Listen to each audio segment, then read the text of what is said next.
Bismillahirrahmanirrahim. Assalamualaikum warahmatullahi wabarakatuh. Perkenalkan, nama saya Indwi Ayu Mardiana, mahasiswi Institut Agama Islam Hamzah Madinah Nahdlatul Ulama Lombok Timur, program studi Pendidikan Agama Islam dengan dosen pengampu Bapak Zainul Arifin MPD. Pada kesempatan kali ini, saya akan mempresentasikan hasil PPT yang telah saya buat yang berjudul Penerapan Model Pembelajaran Active Learning dalam meningkatkan keaktifan dan hasil belajar siswa di SDN 1 Penendam tahun pelajaran 2020.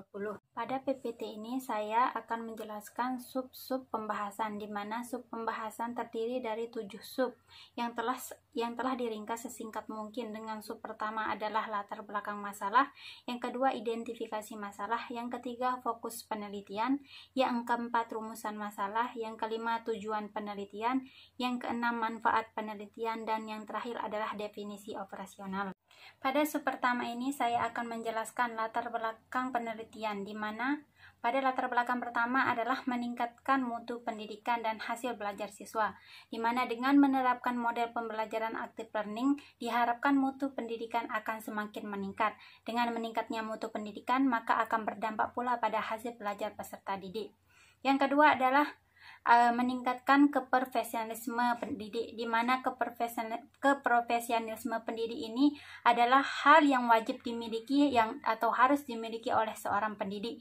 Tidak hanya mengajarkan materi bidang studi yang dikuasainya saja, melainkan pendidik harus menerapkan keterampilan semaksimal mungkin, entah itu dengan metode, strategi, maupun model pembelajarannya.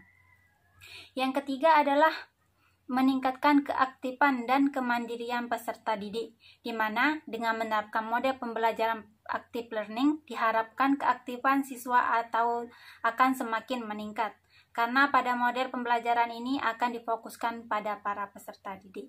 Pada sub pembahasan yang kedua ini adalah tentang identifikasi masalah. Masalah yang pertama adalah siswa belum dilibatkan secara aktif dalam proses belajar mengajar. Tetapi dengan menggunakan model pembelajaran active learning ini, maka yang akan lebih aktif mau tidak mau adalah siswa itu sendiri. Kemudian masalah yang kedua adalah kegiatan pembelajaran masih berpusat pada guru dan kurangnya siswa terlibat di dalam proses belajar mengajar. Tetapi dengan menggunakan model pembelajaran active learning ini tidak akan berpusat lagi kepada guru, melainkan akan dialihkan kepada para peserta didik. Dan yang ketiga adalah kurangnya rasa percaya diri, mengakibatkan takut bertanya bila ada pertanyaan atau materi yang belum dipahami. Keadaan siswa yang pasif seperti ini akan mendorong siswa menjadi lebih malu untuk bertanya, dan ini berkaitan dengan masalah yang keempat, yaitu akan berdampak pada hasil belajar siswa yang cenderung masih rendah. Oleh karena itu, model pembelajaran active learning sangat dibutuhkan oleh para peserta didik. Pembahasan selanjutnya adalah fokus penelitian, di mana pada fokus penelitian ini yang akan difokuskan hanya akan pada penerapan model pembelajaran active learning dalam meningkatkan prestasi hasil belajar siswa. Karena fokus penelitian itu dimaksudkan untuk membatasi masalah sekaligus membatasi penelitian guna memilih mana data yang relevan dan mana data yang tidak relevan. Selanjutnya adalah mengenai rumusan masalah, di mana di sini ada 4 rumusan masalah yang sesuai dengan pembahasan, yaitu pertama, bagaimanakah keaktifan belajar siswa SDN 1 Penendam setelah menerapkan model pembelajaran active learning? Yang kedua, apa faktor-faktor yang mempengaruhi keaktifan hasil belajar siswa di SDN 1 Penendam? Entah itu faktor dari siswa itu sendiri, faktor dari gurunya, maupun faktor dari sekolah dan lingkungannya. Kemudian yang ketiga adalah apakah penerapan model pembelajaran active learning berpengaruh pada pencapaian hasil belajar siswa SDN 1 Penendam? Dan yang terakhir adalah bagaimanakah hasil belajar siswa SDN 1 Penendam setelah menerapkan model pembelajaran active learning ini.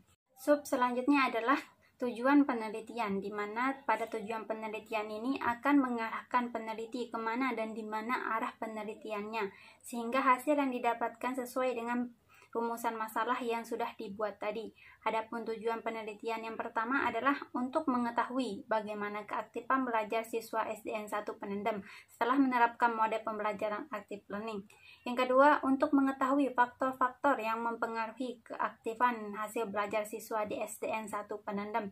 Yang ketiga adalah untuk mengetahui hasil belajar siswa di SDN 1 Penendam sebelum dan sesudah menerapkan model pembelajaran active learning. Dan yang terakhir adalah untuk mengetahui pengaruh apa saja dari penerapan model pembelajaran active learning ini. Sub selanjutnya adalah manfaat penelitian, di mana di sini ada dua manfaat penelitian. Yang pertama adalah manfaat teoritis dan yang kedua adalah manfaat praktis. Bagian dari manfaat teoritis yang pertama adalah untuk meningkatkan keaktifan terhadap hasil belajar siswa. Yang kedua, untuk mendapatkan referensi pengetahuan dalam meningkatkan keaktifan belajar yang berpengaruh terhadap hasil belajar siswa. Yang ketiga adalah hasil penelitian ini diharapkan dapat memotivasi peneliti lain untuk meneliti lebih dalam lagi dengan objek yang berbeda. Kemudian manfaat praktisnya yang pertama adalah bagi guru. Bagi guru dapat mengatasi kesulitan dalam meningkatkan keaktifan selama proses belajar mengajar berlangsung. Yang kedua adalah bagi peneliti, sebagai nilai tambah bagi peneliti guna meningkatkan pengetahuan di bidang pendidikan secara teori maupun pengaplikasiannya. Yang ketiga adalah bagi siswa itu sendiri, agar senantiasa aktif belajar dalam setiap mata pelajaran sesuai dengan bimbingan guru dan pendidik. Pada sub terakhir ini akan menjelaskan tentang definisi operasional, di mana definisi operasional ini adalah menjelaskan hal-hal atau bagian-bagian yang tidak dimengerti, kemudian dijelaskan secara singkat. Adapun definisi operasional yang pertama adalah active learning. Apa itu active learning? Yaitu cara belajar siswa aktif dapat diartikan sebagai panutan pembelajaran yang mengarah pada pengoptimalisasian pemberlibatan intelektual dan emosional siswa dalam proses pembelajaran. Yang dimaksudkan di sini adalah siswa yang berperan secara aktif di dalam proses belajar mengajar. Bukan berarti guru tidak terlibat dalam proses belajar ini, tetapi hanya saja siswa di sini sebagai pengaji dan guru sebagai pengamat saja. Kemudian yang kedua adalah keaktifan. Aktif menurut Kamus Besar Bahasa Indonesia berarti giat bekerja atau berusaha, sedangkan keaktifan diartikan sebagai hal atau keadaan di mana seseorang aktif melakukan sesuatu secara terus-menerus. Kemudian yang terakhir adalah hasil belajar. Hasil belajar dapat diartikan sebagai kemampuan yang dimiliki siswa setelah menerima atau pengalaman belajar. Sebagai tambahan di sini saya akan menjelaskan bagaimana sih model pembelajaran active learning tersebut. Nah, di sini ada 4 mode pembelajaran active learning, di mana di antaranya adalah yang pertama adalah experience of doing, yang kedua experience of observing, yang ketiga adalah dialogue with self, yang keempat adalah dialogue with other. Kemudian apakah yang dimaksud dengan experience of doing? Doing itu berarti melakukan. Berarti di sini maksudnya adalah kegiatan ini menunjuk pada proses pembelajaran di mana siswa benar-benar melakukan kegiatan secara nyata. Misalnya melakukan eksperimen penelitian ataupun melakukan membuat desain penelitian ataupun mengunjungi tempat-tempat bersejarah. Nah, kemudian selanjutnya adalah apa yang dimaksud dengan experience of observing? Observing itu berarti mengamati. Jadinya kegiatan ini terjadi di mana para siswa dapat melihat dan mendengarkan ketika orang lain melakukan sesuatu terkait dengan apa yang sedang dikerjakan. Contohnya seperti melihat guru olahraga sedang menendang bola dengan cara baik, ataupun melihat guru internet sedang mengajari bagaimana melakukan internet dengan baik dan sebagainya. Kemudian di sini ada yang ketiga adalah dialog dengan diri sendiri atau dialog with self, yaitu dialog dengan diri sendiri adalah bentuk belajar di mana para siswa melakukan berpikir, bertanya pada diri sendiri apa yang sedang atau harus dipikirkan, apa yang sedang dirasakan dari topik yang sedang dipelajari.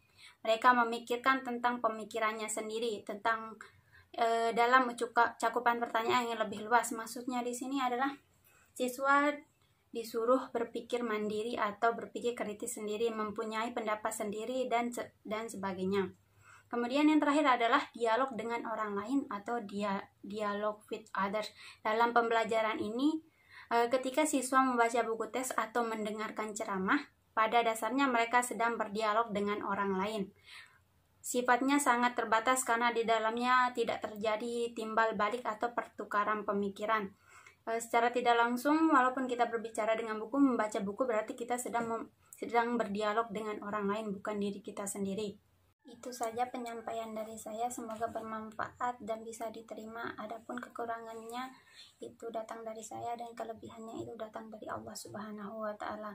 Semoga bermanfaat dan terima kasih. Assalamualaikum warahmatullahi wabarakatuh.